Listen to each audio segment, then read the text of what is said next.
বলিউড তারকা আমির খান তৃতীয়বারের মতো বিয়ে করেছেন। গেল ৫ জুলাই মুম্বাইয়ে একান্ত পারিবারিক আয়োজনে ৪৭ বছর বয়সী গৌরী স্প্রাটকে বিয়ে করেন ৬১ বছর বয়সী এই অভিনেতা। তবে ভিন্ন ধর্মের একজন নারীকে বিয়ে করায় সামাজিক যোগাযোগ মাধ্যম, কিছু রাজনৈতিক মহল ও ধর্মীয় সংগঠনের পক্ষ থেকে তার বিরুদ্ধে লাভ জিহাদের অভিযোগ তোলা হয়। এমনকি এ বিয়েকে কেন্দ্র করে একটি ফতোয়াও জারি করা হয়েছে। এবার প্রথমবারের মতো এ বিতর্ক নিয়ে মুখ খুলেছেন আমির।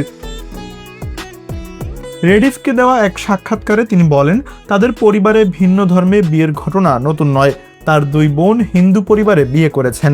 মেয়ে ইরা খানও একজন হিন্দুকে বিয়ে করেছেন। চাচাতো ভাই মনসুর একজন খ্রিস্টান নারীকে বিয়ে করেছেন, কিন্তু কোনো ক্ষেত্রেই ধর্ম পরিবর্তনের প্রশ্ন ওঠেনি। আমির জানান, তার সাবেক ২ স্ত্রী রীনা দত্ত ও কিরণ রাও, এমনকি বর্তমান স্ত্রী গৌরী স্প্রাটও ধর্ম পরিবর্তন করেননি, কারণ তাদের সব বিয়েই হয়েছে সিভিল ম্যারেজের মাধ্যমে। তিনি বলেন, গৌরী হিন্দু নন, তিনি একজন খ্রিস্টান, তবে তিনি নিয়মিত ধর্মচর্চাকারীও নন।